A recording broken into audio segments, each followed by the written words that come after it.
very much enjoy it. It's a very special place. I'm going to talk about unbounded Laplacians. I will remove these transparencies for the duration of my talk. So here's the title, and the focus is really on some issues which have to do with unboundedness of the Laplacian. Right? Of course, there's lots of work and very subtle questions done for Laplacians on graphs which are bounded. So here we will not really ask a subtle question, but some basic and some sense soft questions. But the issue is that the Laplacians in question will be unbounded, and more precisely we'll deal with three different issues which have to do with unboundedness. The first is essential self-adjointness. Of course, if you have a bounded operator, bounded self-adjoint operator, it will be essentially self-adjoint. So that is only an issue if you are in an unbounded situation. The next issue we want to deal with is stochastic completeness, that I will define later. It has to do with the question whether you lose heat in your system during the time evolution. And again, a priori, it may not be clear that this has to do with unboundedness. It turns out, for example, there is a result of Dodchuk and Matai from 2006, which shows that if you are in a bounded situation, then you cannot have loss of heat in your system. So again, stochastic completeness is related to unboundedness. And the third issue is absence of essential spectrum. And there again, if you have a finite graph, then you have no essential spectrum. If you have an infinite graph and an unbounded operator, then there is no way how you could avoid essential spectrum. And so again, this is only an issue if you have an infinite graph and you are in an unbounded situation. So accordingly, these are the three topics. For you, graph is already combinatorial graph. Right, exactly. I'm talking about combinatorial graphs, and everything will be made hopefully much more precise.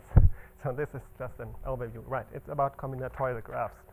And as I said, so most of it is joint work with a PhD student of mine, Matthias Keller, and basically most of the talk will refer to these two works here. There is some further remarks. These are coming from work in progress together with Matthias again, with Sebastian Häsler, who is also in Jena, and with Radek Wojciechowski. Good.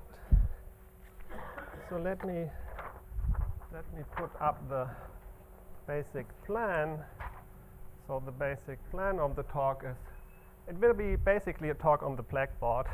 So I will discuss the setting, and there I will be very precise on what I mean by graph and what I mean by Laplacian. Basically, the setting is defining the Laplacians in a certain way.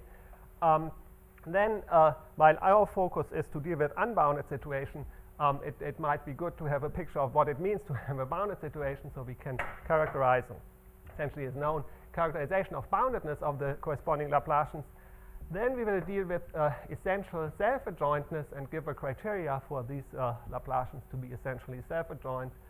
Afterwards, we look at stochastic completeness, and finally prove some bounds or discuss some bounds on the spectrum. And bounds on the spectrum turn out to give also criteria on absence of essential spectrum. So basically, absence of essential spectrum would mean that you have a lower bound on where the essential spectrum starts, and this lower bound is plus infinity. Good. So after this plan, let me now start with the actual discussion. So we start with the setting.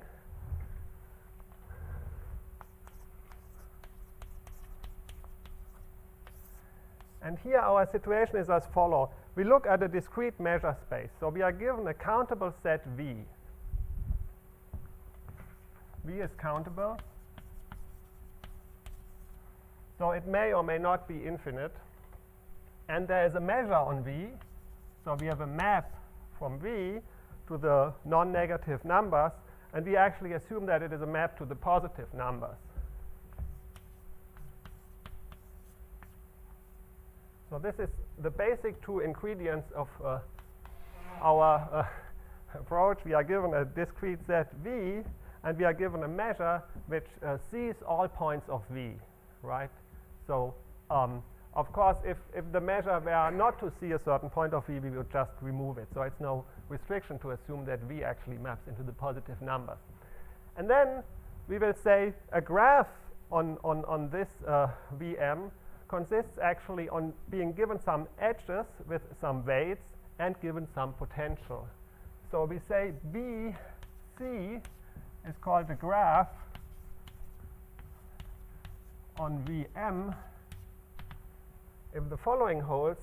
Well, B is the function which gives you the edges together with the weight.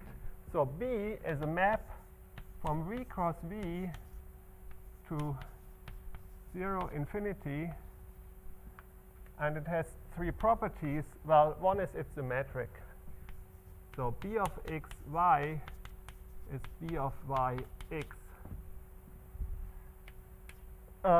The second property is that B of x, x is 0.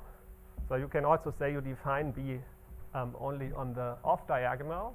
And the third property is what replaces the local finiteness criteria that you often have when dealing with graphs. Namely, you want some summability. So we want that the sum over all y of B of x, y is finite. And that is true for all x and all y. Well, whatever. Maybe then I could call it Z. Okay. So this is what we want from B. For C, we don't want many things. C is just a map from V to 0, infinity. So C is kind of the potential. It's a non-negative map. And B is what gives us the edges. We can think of having an edge between x and y if and only if B of x, y is positive. Right?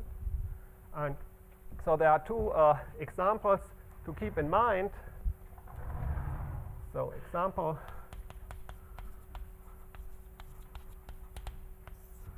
so one example is if M is just identically 1 and B takes values in 0, 1. If you are in the situation that M is identically equal to 1 and B takes values in 0, 1, well, what happens? This requirement that you have this summability actually means that the number of y's which are connected to an x is finite. So in this situation, you just deal with a locally finite graph without any weights. So this situation is covered by what we do. There's another situation which you may look at, that is that actually M and B are related. Namely, you want that M of x is the sum over all y, B of x, y plus C of x. And this is also a situation, well, it fits into our framework. And both of these situations, I would say, are the typical things in which graph Laplacians have been studied. Either you have the measure 1 everywhere and you want a locally finite number of connections, or you have actually a measure which is related to your weights in the sense that I give here. So these two typical graph situations fall into our framework. Good. So in this, yes, it's non-negative, but no further requirement. So in this situation, you can associate two symmetric closed forms. I'll define them in a moment. So, but just mention there are two forms, well, which you can call a Q, which is kind of the Neumann form associated to BC, and there's another form, Q0, which you can think of as the form with Dirichlet boundary conditions. And I'll define them in a moment. And this form here gives us an operator, which you can think is the Neumann operator. And this form here gives us an operator, which is the Dirichlet operator. And as I said, I will define them in a moment. We will mostly deal with the Dirichlet operator.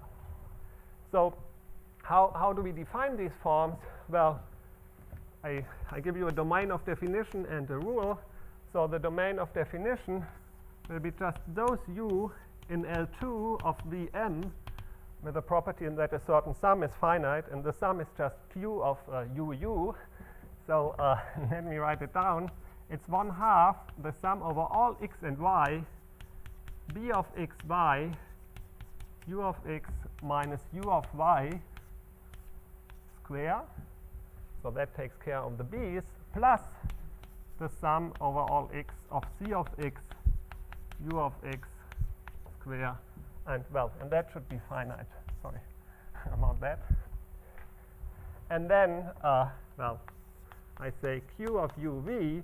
For those u and v where I have this, I define the q to be 1/2 the sum over all x and y, b of x y, u of x minus u of y times v of x minus v of y.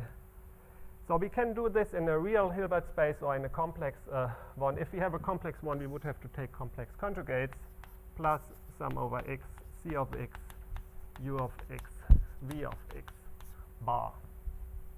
So to these data, so Vm is fixed. This is our universe. It's our measure space, simple measure space, discrete measure space.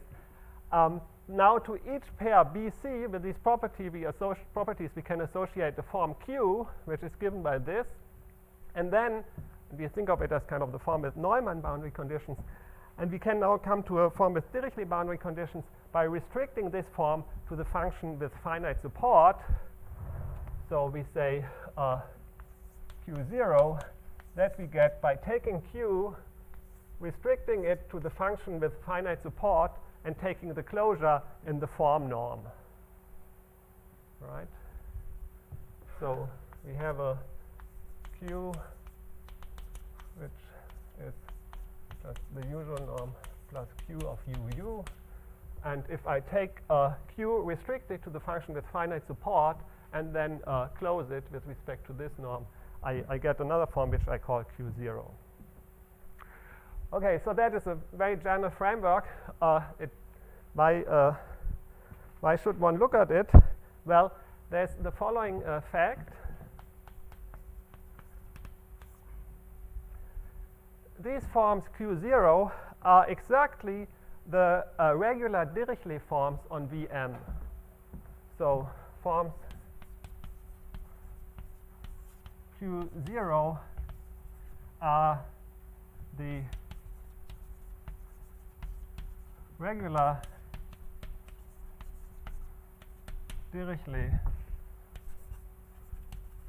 forms on L2Vm. So what does it mean? Well, Dirichlet forms,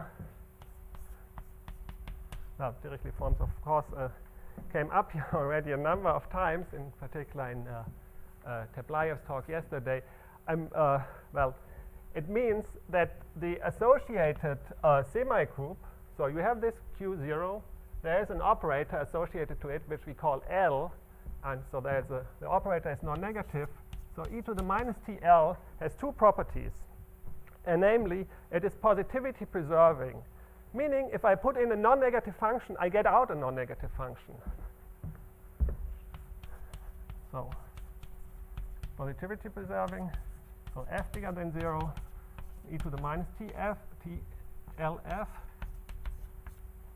And also, it is a contraction on L infinity.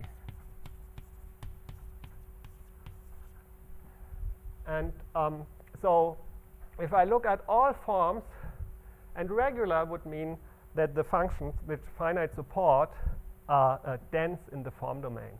So if I want to study semigroups which are positivity preserving and contractions on L infinity, that just means to study Dirichlet forms on this setting. If I furthermore want that the function with finite support are dense, this is exactly the framework I'm led to, right?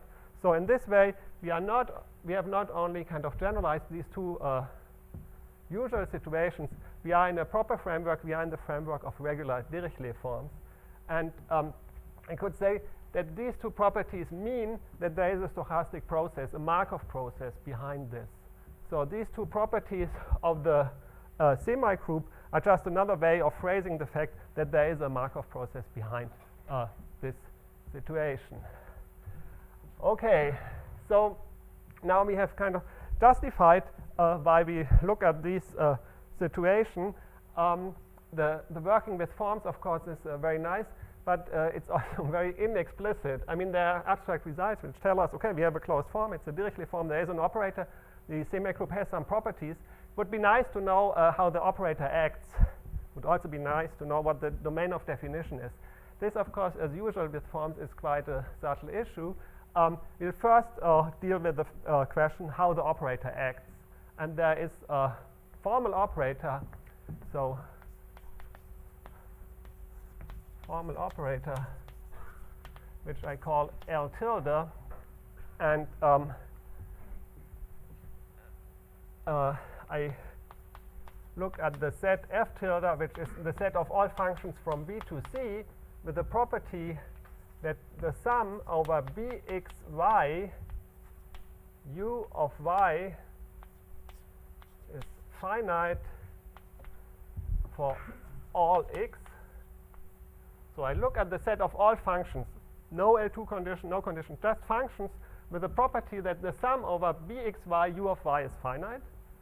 And these are the functions where I can write down L tilde. L tilde of such a u at the place x is just 1 over mx sum over all y, b of xy, u of x minus u of y, plus c of x over m of x u of x. So the formal operator is the following one. It looks at sum over bxy u of x minus u of y, sums over y. And in order to write down this sum, what do we need? Well, the b of xy are summable anyway by assumption. U of x is constant, so this is not a problem. What we need to write this down is that this term is bounded. And we just look at the set of functions where this makes sense. So the set F tilde is kind of the maximum set where we can write down L tilde. And now the good and expected news is that the operator L is a restriction of L tilde, and so is also the Neumann operator. So then both L n and L equal to LD are restrictions of L tilde, right? So now we started with our setting B and M, and to each pair BC we get two forms, and I have not mentioned it, but it should be clear. In general, these forms will be different. We will give criteria for these forms to be the same, but in general they are different, so we will get two different operators, the Dirichlet operator and the Neumann operator. Both of these operators, however, are restrictions of this operator, so we know how they act. We do not know where they act, or at least not explicitly, but we know how they act. Good. So that is the setting I want to consider, and I have kind of shortly summarized it here, because this is what will stay during the remaining part of my talk. So I'll always be in the situation that I'm given this V countable, this measure M, and a graph, so BC with these properties. And I have this form here, and I have this operator here. Good. So are there any questions so far? Then we come to the second point of my plan, which is characterization or result on boundedness. And there the situation is as follows. So the following things are equivalent when, well, what we want to deal is with the question of the operator L tilde is bounded on L2. So, and the boundedness of the operator L tilde is equivalent to the form being bounded, namely Q of UU is less or equal than C times U square for all U for a fixed C. And that, okay, so, well, certainly the operator somehow and the form are bounded, that is equivalent. And you can read it off by looking at the following. You look at this term here, which you can think of as a generalized degree. Now, when you sum over all y of bxy, and you add c of x, and you divide by m of x, and then boundedness of your operator is equivalent to this term being bounded by some d for all x in V. So if you call this thing here a generalized degree, then the theorem tells you you have a bounded operator if and only if the degree in your graphs are finite, are uniformly bounded. Now, and I think that is in some sense certainly known. And, the interesting thing is the following, that this of course is all something happening in L2. However, if this happens in L2, then actually L tilde is a bounded operator on all LP. So the boundedness on L2 forces the boundedness on all LPs. Actually, as Sebastian Hasler explained to me, it's actually more is true. If you have boundedness on one LP space, it will be bounded on all LP spaces. So you might add a further point saying that boundedness on L2 is equivalent to boundedness on LP. We have a somewhat weaker form written here. Yeah? You have the sum. I just don't see it. This is the sum over y? Yes. Yes. I can write it down here. It's the sum over all bxy y plus c of x 1 over mx. So if you think that m is equal to 1, you can forget this. If b's are all either 0 or 1, you just have the usual degree.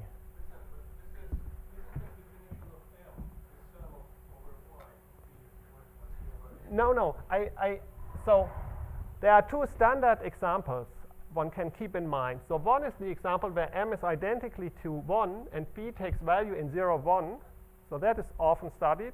There's another example which is often studied where actually the measure m is given by this. And what you are saying is completely correct. If one is in this situation, then the operator is always bounded. Okay? So that is the thing that is happening. So exactly. Okay, good. And of course, this fact that kind of all LPs are treated on equal footing here is something special. It has to do with the structure of our operator. It's not true that all operators have the property. If they are bounded on L2, they will be bounded on all LPs.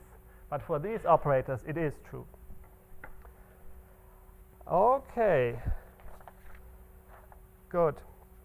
So now, after having set the stage so far, let me now discuss essential self-adjointness.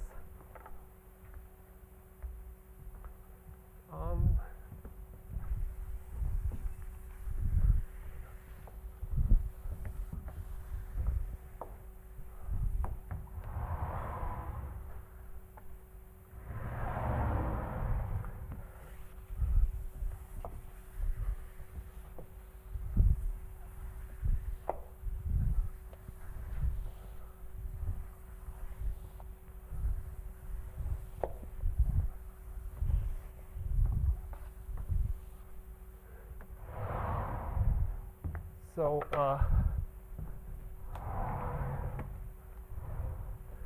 that is section 3. It's about essential self-adjointness. And I'll just present to you a result which tells that under certain conditions, the operator is essentially self-adjoint. And we have a condition, and for lack of a better name, we call it condition A. So definition, we say that our setting VMBC satisfies A. So this is our setting. We are given the measure space Vm, and we are given B and C, and then we say that condition A is valid if the total mass of each path is infinite. So write it down. The sum over all n, m von xn is infinite whenever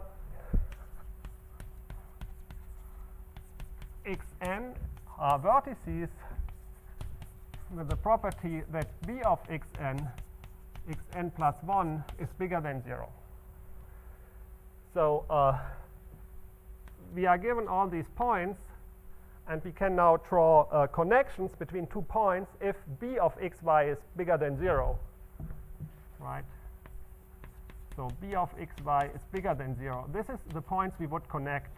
And if we now have a path, that would just mean, I mean, no discussion of backtracking or anything, just that would mean a sequence xn so that b of xn plus 1 is bigger than 0. And what we want is for all these paths, the total mass is infinite. For example, this is the case if the measure m is equal to 1. If the measure m is equal to 1 and I sum infinitely many 1s, I get infinite.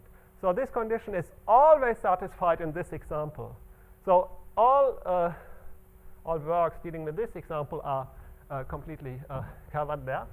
And then the result is the following theorem.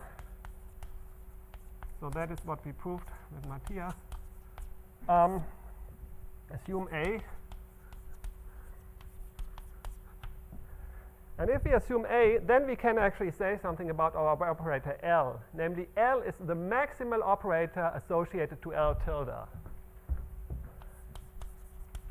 Then L is the maximal operator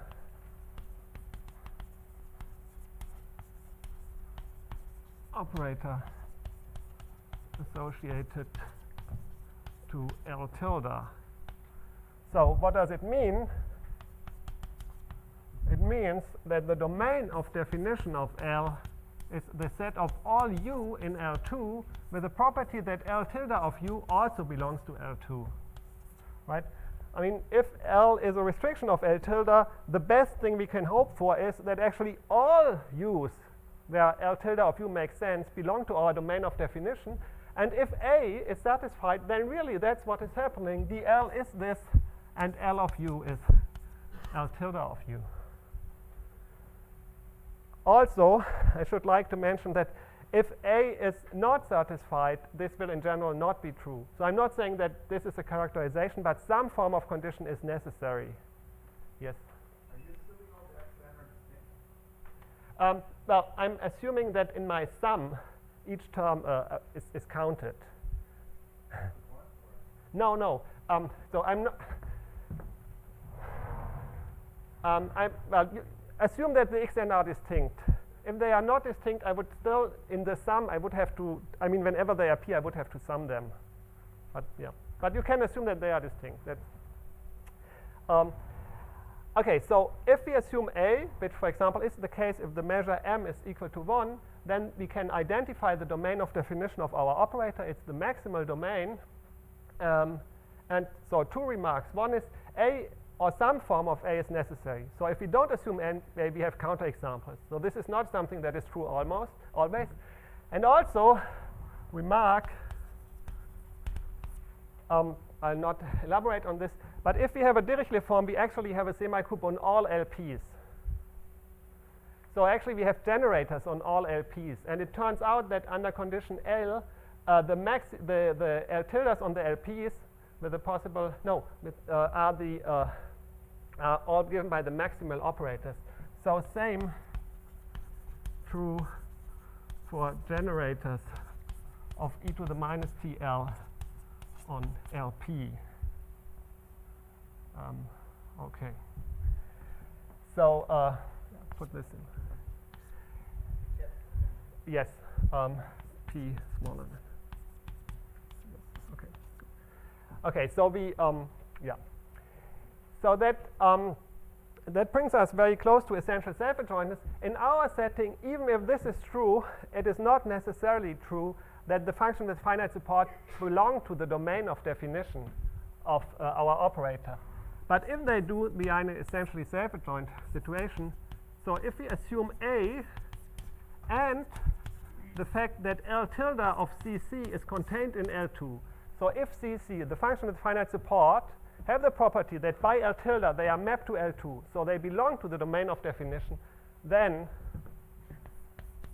L tilde restricted to CC is essentially self-adjoint. This is more or less that is a corollary. Essentially, whenever one is doing some extension theory, there's a minimal operator and there's a maximal operator. And if the maximal operator is self-adjoint, you are in an essentially self-adjoint situation. That is kind of what is happening here. So if the maximal operator here is self-adjoint, and if CC at all belongs to your domain, then you are in the essentially self-adjoint situation. And now you may say, okay, there's this condition, corollary. If, it's a nice corollary. Let's get some space to it.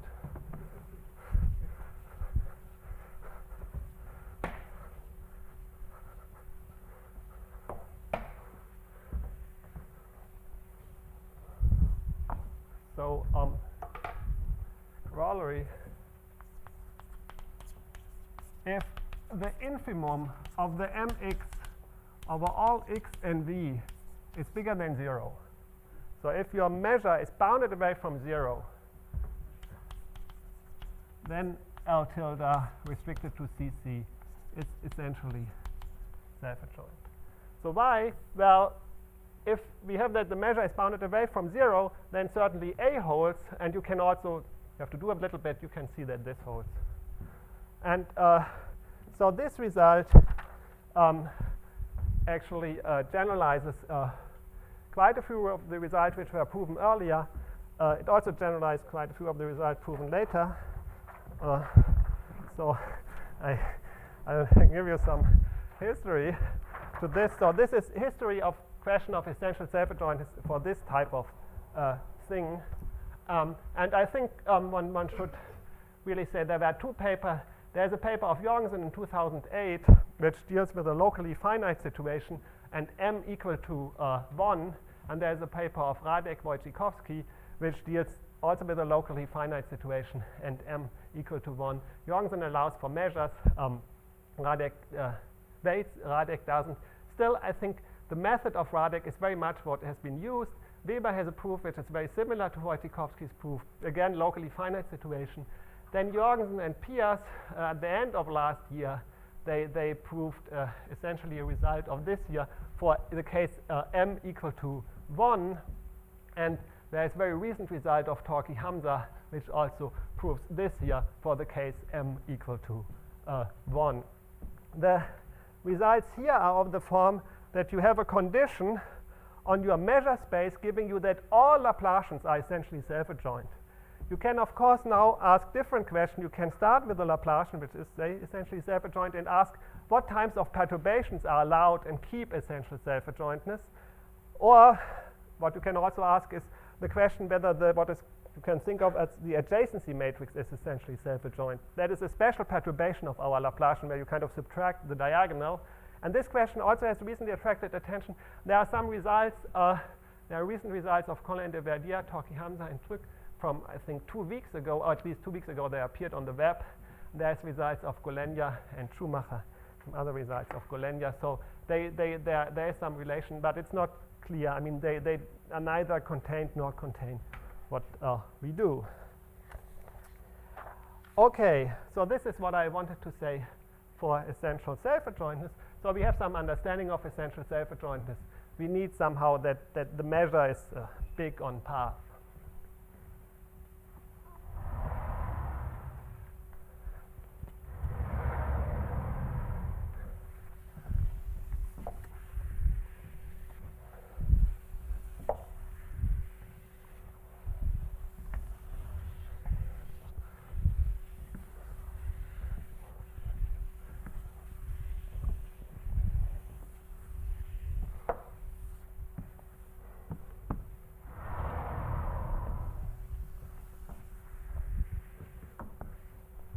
So let me now come to the fourth issue, which is stochastic completeness.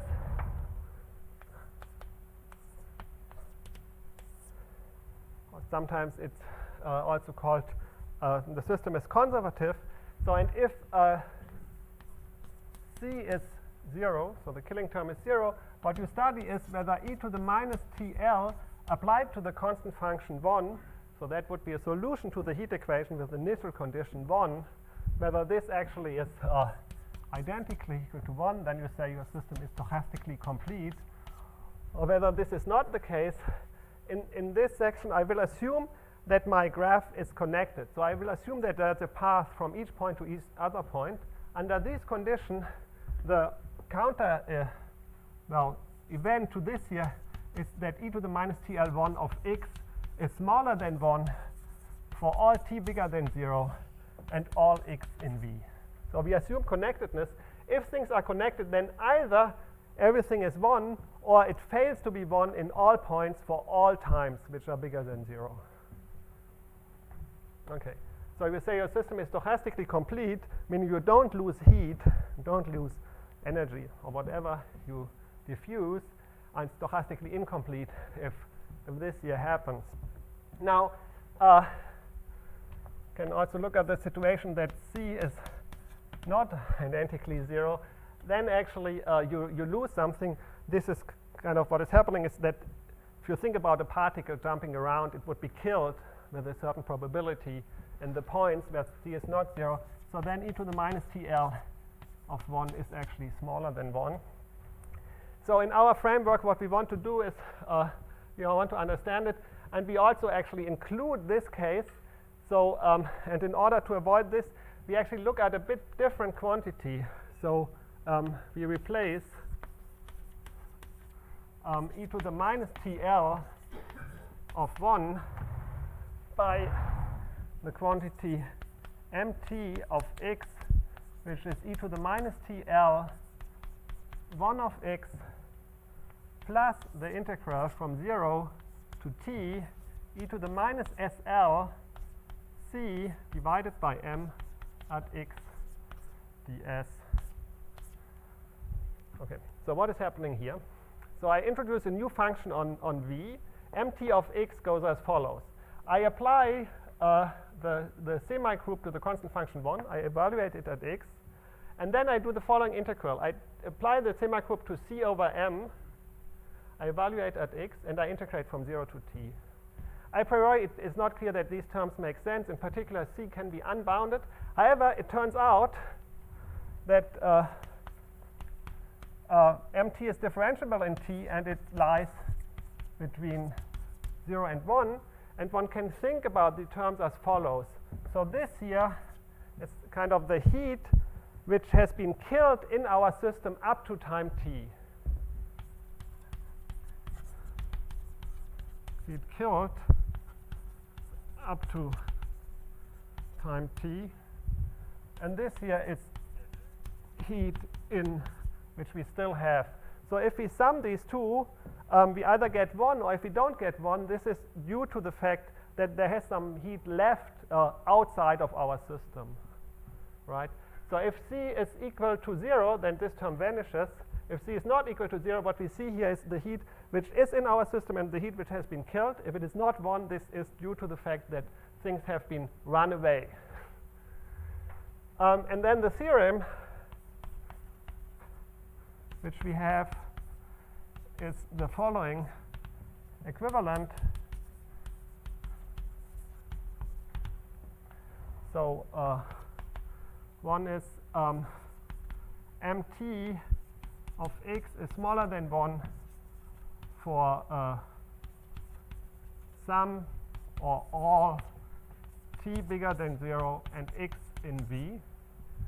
So this quantity is not 1. It lies between 0 and 1, so it's not 1. That is equivalent to the fact that there exists non-trivial u in L infinity and alpha bigger than 0 with the property that L tilde plus alpha u is 0. So we have a solution to the eigenvalue minus alpha in L infinity, right? So losing heat is equivalent to having solutions, having spectrum below the real numbers for 1 or all alpha in L infinity. And the third thing that this is equivalent to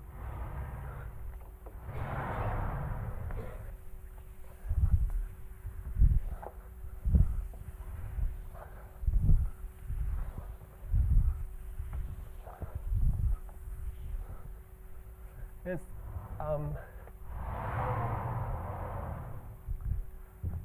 that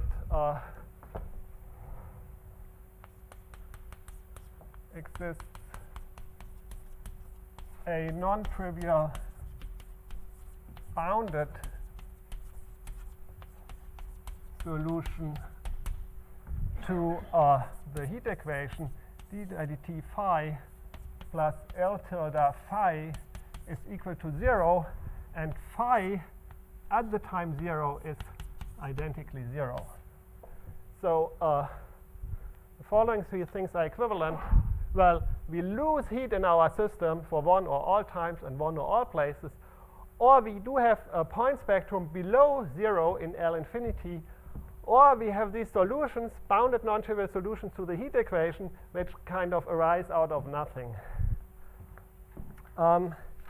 Again, this is, well, we are not the first to do something like this. Give some results. And so the third point has essentially been studied in the question whether you have a unique Markov process with certain properties. And so in some sense, the equivalence between 3 and 2 has been done already more than 50 years ago by Reuter and Feller.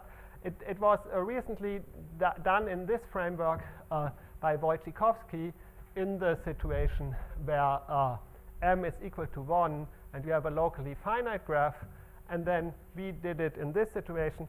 I'd like to mention that while our result on essential self-adjoint is, in some sense, it's not too, it's rather methodologically similar to what Wojciechowski does. Here one has to work quite more, and the reason is the following. Because we have no local finiteness in our case, everything can be connected to everything. So we do not have the possibility of exhaust our graph by compact sets. Usually, in many cases, what you do is you kind of go layer by layer, you go ball by ball, increase the radius, exhaust your graph, do some reasoning. You cannot do this in our situation. In principle, everything may be connected to everything. So there are recent, there's a different characterization recently from Grigoryan and a student of his. I'd like to make some remarks. So one remark is, well, the result is useful. You can do various things with it. You can, for example, this is something we did, show that no matter which graph you have, you can actually complete it stochastically by adding half lines. So if you are given any graph which is not stochastically complete, and you add sufficiently many half lines to the vertices, it will become complete. Also, Radek has very nice examples. You can characterize, for example, among other things, with trees when they are stochastically complete. And maybe more interestingly, he has found examples where the stochastic completeness of graphs is very different to the stochastic completeness on manifolds. So for manifolds, of course, all of this can and has been studied, and there are criteria from Grigoryan and from Sturm from the 90s who say that stochastic completeness can be inferred from upper bounds on the growth of the volume.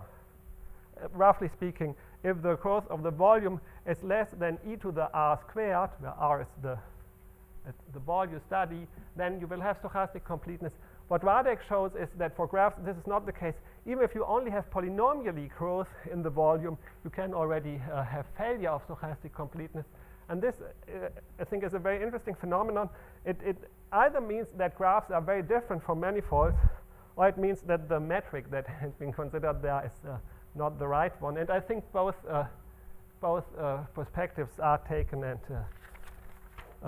followed. So let me make one remark. This is something we follow up with Sebastian and Radek. It's very interesting to look at this equation L tilde plus 1 of u equal to 0. It turns out that stochastic completeness is related, or it's equivalent to the fact that you don't have a solution in L infinity. This is what I show here. You can look at essential self-adjointness. So assuming that CC belongs to your domain, this is related to having no solution in L2. So that is standard theory of deficiency indices. And you can ask actually whether our Neumann form is equal to the Dirichlet boundary condition, and that is equivalent to having no non-trivial solution in dq intersected with L infinity. So the three things, q equal to q0, essential self-adjointness, and stochastic completeness, all boil down to having non-trivial solutions of this equation, but you have to look at non-trivial solution in different spaces. And from this, we immediately see there are some relations. If we have essential self-adjointness, then q must be equal to q0, so there's no difference between Dirichlet and Neumann operator. Also, if you have stochastic completeness, you don't have any difference. You may ask whether the reverse implications hold, or whether there is any relationship between essential self-adjointness and stochastic completeness, but you can show by examples that this is not the case. So in the remaining 1 minute, I just very briefly flash our result on on absence of essential spectrum. So there is a thing called Giga constant at infinity, and has been studied by various people of Giga constant. And if we assume that the Giga constant at infinity is positive, which means that we have some hyperbolicity in our system, then we can say that the essential spectrum is empty if and only if the degrees goes to 0 if we go out. So the limit here is to be understood if we leave any compact set and look at what is the minimal degree appearing there, and if these minimal degrees go to infinity, then the system is has empty essential spectrum.